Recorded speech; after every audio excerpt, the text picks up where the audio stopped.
ആമയിഴഞ്ചാൻ തോട്ടിലെ അപകടത്തിൽ ജോയിക്ക് വേണ്ടിയുള്ള തെരച്ചിൽ ഇപ്പോഴും തുടരുകയാണ്. റോബോട്ടിക് മെഷീനുകൾ ഉപയോഗിച്ച് ചില ചില നിഗമനങ്ങൾ നടത്താനാണ് ഇപ്പോൾ ടീമിൻ്റെ ശ്രമം.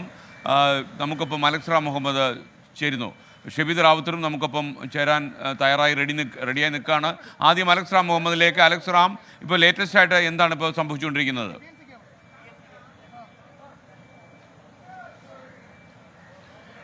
ഇതിലാദ്യം പറയാനുള്ള പ്രധാനപ്പെട്ട കാര്യം, ജോയ് ഇന്നലെ ഈ അപകടത്തിൽപ്പെട്ടിട്ട് ഏതാണ്ട് 23 മണിക്കൂർ പിന്നിടുന്നു. രക്ഷാപ്രവർത്തനം ആരംഭിച്ചിട്ട് 17 മണിക്കൂറിലേക്ക് കടക്കുന്നു ഈ രക്ഷാദൌത്യം എന്നുള്ളതാണ് ഏറ്റവും പ്രധാനപ്പെട്ട കാര്യം.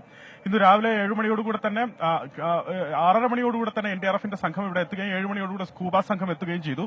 സ്കൂബ സംഘം തൊട്ടപ്പുറത്ത് മാൻഹോളിൽ ഇറങ്ങി പരിശോധന നടത്തി. ഇപ്പോൾ ഇവിടെ ഈ പ്രധാനപ്പെട്ട ഇടത്ത്, അതായത് ആമയിഴഞ്ചാൻ തോട്ടിൽ ജോയ് ഇറങ്ങിയ സ്ഥലത്ത് ഈ ജെൻ റോബോട്ടിക്സിന്റെ റോബോട്ടിക് മെഷീൻ ഇറക്കിയുള്ള ഒരു മാലിന്യ ശേഖരണവും അതുപോലെ നിരീക്ഷണവും നടത്താൻ ഒരുങ്ങുകയാണ് ഈ രക്ഷാദൌത്യ സംഘം എന്നുള്ളതാണ്. ഇതിൽ ഏറ്റവും പ്രധാനപ്പെട്ട ഒരു കാര്യം ശ്രദ്ധിക്കേണ്ടത്, ഈ റോബോട്ടിക് സംവിധാനം പ്രവർത്തിക്കുന്നത് ഹൈഡ്രോളിക് പ്രഷറിലാണ്. അതായത് ഇടുങ്ങിയ ഇടങ്ങളിൽ തങ്ങിയിരിക്കുന്ന മാലിന്യം ഇത് തള്ളി നീക്കും എന്നുള്ളതാണ് അവർ തന്നെ അവകാശപ്പെടുന്നത്. അതുമാത്രമല്ല, അതിൽ ക്യാമറ ഘടിപ്പിച്ചിട്ടുണ്ട്. അങ്ങനെയെങ്കിൽ അതിനുള്ളിൽ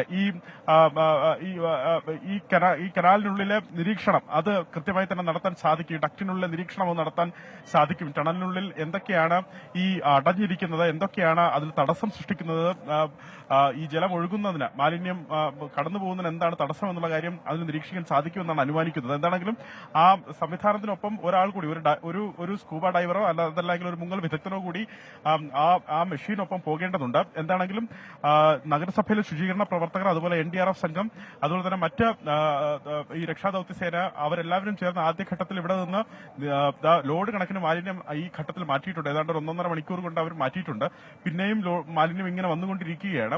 അതിനിടയ്ക്കാണ് ഈ മെഷീൻ, അതായത് ഈ റോബോട്ടിക് മെഷീൻ ഉള്ളിലേക്ക് ഇറക്കുന്നത്. ഇത് രണ്ടാമത്തെ റോബോട്ടിക് സംവിധാനമാണ് ഈ രക്ഷാദൌത്യത്തിന് വേണ്ടി ഉപയോഗിക്കുന്നതെന്ന് പറയാം. ഇന്നലെ ആ മാൻഹോളിൽ അവിടെ നിന്ന് മാലിന്യം നീക്കം ചെയ്യുന്നതിന് വേണ്ടി ഒരു റോബോട്ടിനെ അവിടെ എത്തിച്ചിരുന്നു. ആ റോബോട്ട് അതിന്റെ യന്ത്രക്കൈകൾ ഉപയോഗിച്ച് ആ മാൻഹോളിനുള്ളിൽ കടന്ന് ഈ മാലിന്യം അതുപോലെ ചെളിയും ഒക്കെ നീക്കുന്ന പ്രവൃത്തിയാണ് അത് ചെയ്തത്. പക്ഷേ അതും പൂർണ്ണാർത്ഥത്തിൽ വിജയം കണ്ടില്ല. കാരണം അവിടെ ഈ ഇൻഫ്ലോ, അതായത് ഈ ഒഴുക്ക് സുഗമമായില്ല എന്നുള്ളതാണ് ഇന്നലെ പ്രതിസന്ധി സൃഷ്ടിച്ചത്.